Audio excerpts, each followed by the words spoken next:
Ang Talisay, Cebu ay opisyal na diniklarang syudad noong taong 2000 sa bisa ng Republic Act 8978.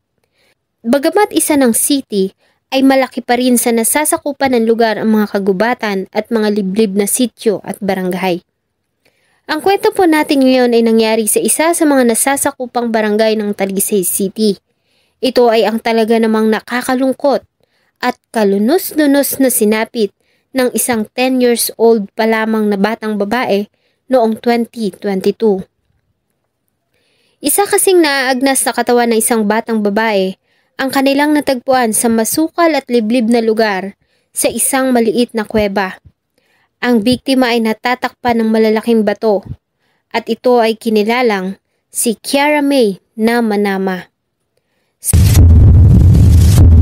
Bago ko po simulan ang ating story, sa mga bago po sa channel ko, please hit the subscribe button at pakipindot na rin po ang notification bell para ma-notify kayo pag may bago tayong upload na videos. January 9, 2022, ilang araw pa lamang nakakaraan matapos ang masayang pagsalubong ng bagong taon nang makatanggap ng report ang tanggapan ng kapulisan sa Talisay City, Cebu. Ito ay tungkol sa natagpuang wala ng buhay na katawan ng 10 years old na batang kinilalang si Kiara May Nama-Nama.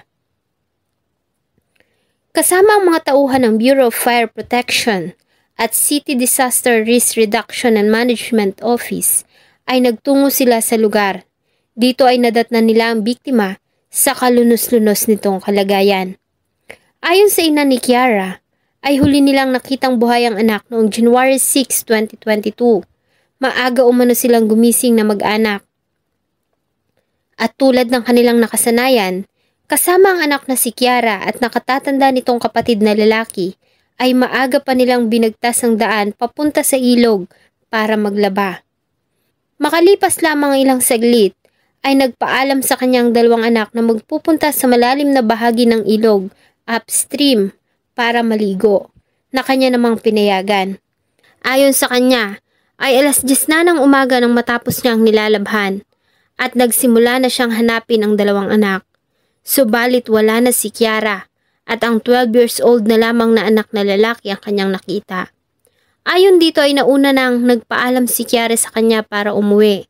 Subalit, ganun na lamang ang kanyang pag-aalala nang hindi datna ng anak sa kanilang bahay.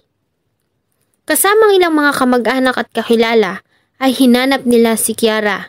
Muli nilang binalikan ang ilog at ang masusukal na lugar, ngunit hindi nila ito nakita. Makalipas ang 3 araw na walang tigil na paghahanap, noong January 9, 2022, ay natagpuan nila ang hinahanap sa kuweba malapit sa isang dump site. Katakataka kasi ang dami ng malalaking langaw at kakaibang amoy na nanggagaling sa loob ng maliit na kuweba. Nagawa pang makuhaan ng isang kasamang vlogger ang lugar kung saan nakita ang katawan ni Kiara na natatabunan ng malalaking bato. Nahirapan pa ang mga members ng Bureau of Fire Protection at City Disaster Risk Reduction and Management Group sa pagkuha ng katawan ni Kiara dahil sa masukal ang lugar.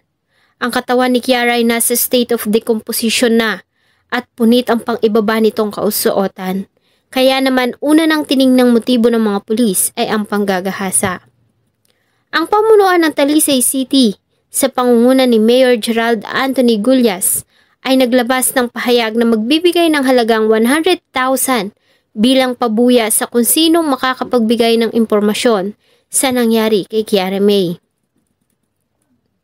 Sa ginawang investigasyon ng kapulisan ng Talisay, ay nagawa nilang makakalap ng 7 katao bilang witnesses. At lahat sila ay iisa lamang ay tinuturong lalaki na siyang huling namataan malapit sa lugar noong mangyari ang krimen. Ito ay ang 18 anyos na binatilyo na si Ian Ray Bakuli at residente ng Sitio Avocado, Barangay Maghaway, Talisay City.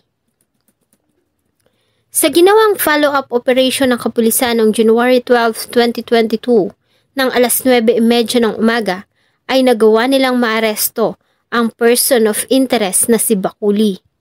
Ilang oras na lamang bago dalhin si Kiara sa kanyang huling himlayan sa public cemetery ng Barangay Poblasyon, ay naaresto si Bakuli sa Barangay Camp 7 sa bayan ng Minglanilla. Ayon sa mga pulis ay sinubukan pa nitong tumakas matapos ang ginawang krimen. January 13, 2022, kinabukasan, sa isang interview sa local radio station na DYHP ay sinabi ni Bacauli na hindi siya nag-iisa. Kasama niya umano ang 3 kaibigan sa ginawang krimen. Ayon sa kanya, ay mas matatanda ito sa kanya kaya naman ay napilitan siya na sundin lahat ng inutos ng mga ito sa kanya. Ayon kay Bacauli noong January 6, 2022 ng umaga, ay inutusan siya ng 3 para subaybayan si Kiara. Ayon din sa kanya, ay ang 3 ang sumakal at naglunod kay Kiara sa ilog bago nila ito dinala sa kuweba kung saan nila ito ginawa ng kahalayan. Ayon din sa kanya ay siyang huling gumalaw sa bata dahil sa pinilit umano siya ng 3 na gawin iyon. Ang 3 kasama din umano ang nagtapon ng mga bato kay Kiara dahil sa una na siyang umalis sa lugar. January 15, 2022, matapos na mabanggit ang kanilang mga pangalan, ay kusang loob na sumuko ang 3 katao na itinuro ni Bacauli na kasama niyang gumawa ng krimen. Kasama ng mga ito ang kanilang mga abogado at ilang mga dokumento para patunayan ang kanilang mga alibay. Ang una ay isang driver ng jeep, kasama nito ang amo.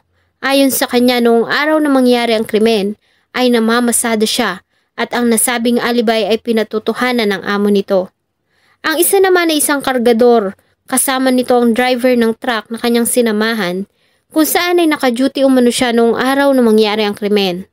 At ang huli ay empleyado ng isang power line, dala-dala nito ang company logbook kung saan ay nakalagay sa attendance na pumasok siya sa trabaho na mangyari ang krimen.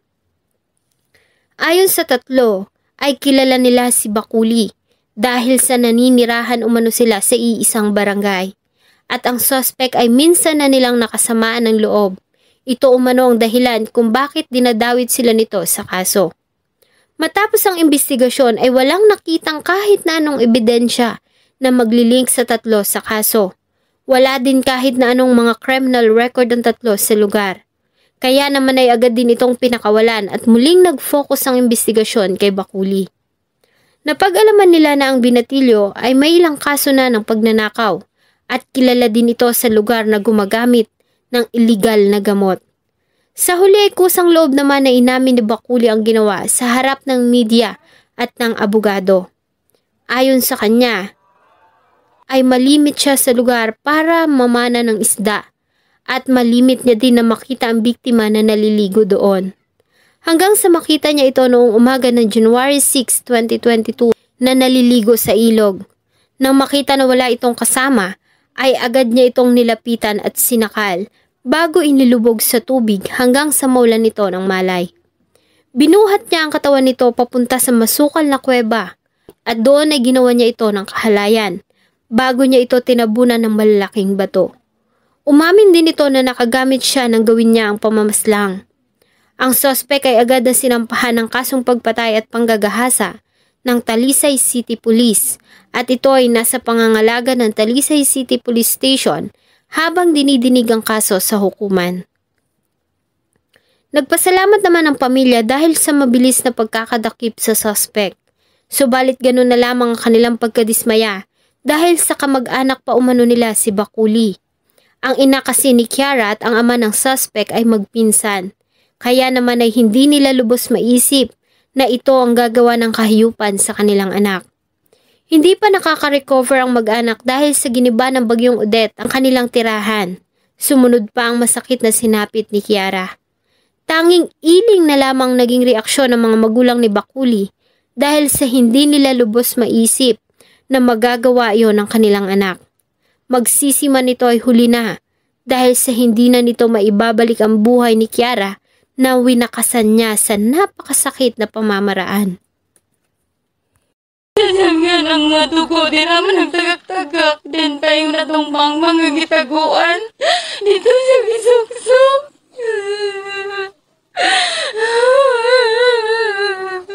Naman magkita niya, pero kapag kayo. Sana po ay nagustuhan niyo ang isa na namang malungkot na kwento ng krimen na akin pong ibinahagi. Marami pong salamat sa walang sawang pagsubaybay sa atin pong mga video. Huwag niyo pong kalimutang mag-iwan ng inyong saloobin at suggestion sa atin pong comment section. Thank you so much po and see you on my next video.